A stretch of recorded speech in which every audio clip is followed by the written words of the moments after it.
नमस्कार मंडळी, आज नाश्त्यासाठी आपण रोज तीच पोळी नको म्हणून बनवत आहेत बिटाची पौष्टिक आणि मऊ पोळी। ही पहा किती लेअर आलेली आहे त्याला।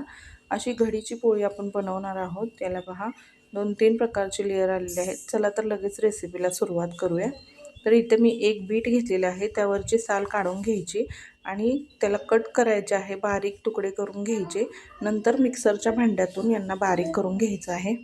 आता मिक्सरच्या भांड्यामध्ये मी हिरवी मिरची, लसूण, आल्याचा थोडा तुकडा आणि जिरे देखील घालून घेते। हे सर्व थोडंसं पाणी घालून आपल्याला मिक्सरमधून बारीक पेस्ट तयार करून घ्यायची आहे।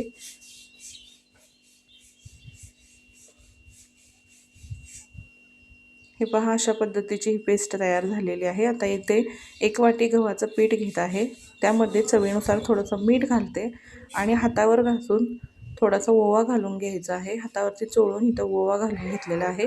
नंतर आपण जी मिक्सरमध्ये पेस्ट केलेली होती ती यामध्ये घालून पीठ मळून घ्यायचं आहे। नंतर मिक्सरच्या भांड्यातूनच थोडंसं पाणी घेऊन मी यामध्ये घालून घेतलेलं आहे। हे पीठ आपल्याला असं घट्टसर मळायचं आहे। नेहमीच्या आपण चपात्याला पोळ्याला मळतो तसं मळून एक 10 मिनिटं तेल लावून मी इथे झाकून ठेवणार आहे। नंतर याची पोळी लाटायची आहे। एक गोळा लाटून त्याला तेल लावून आतून बाहेरून तेल लावून घडी करायची आहे। घडीची पोळी करतो आपण तशी। नंतर इथे मी लाटून घेतलेलं आहे। आता इथे तवा गरम झालेला आहे, तव्यावरती थोडंसं तेल घालून घेतलं। नंतर ही चपाती किंवा बिटाची पोळी आपण म्हणू शकतो, ही भाजून घ्यायची आहे। दोन्ही बाजूनी खरपूस रंगावर होईपर्यंत ही भाजून घेऊया।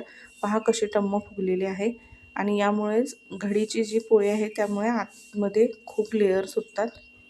चवदार, पौष्टिक, मुलांच्या आवडीची ही बीटची पोळी नक्की करून पहा। व्हिडिओ आवडल्यास लाईक करा, चॅनलला सबस्क्राईब करायला विसरू नका। धन्यवाद।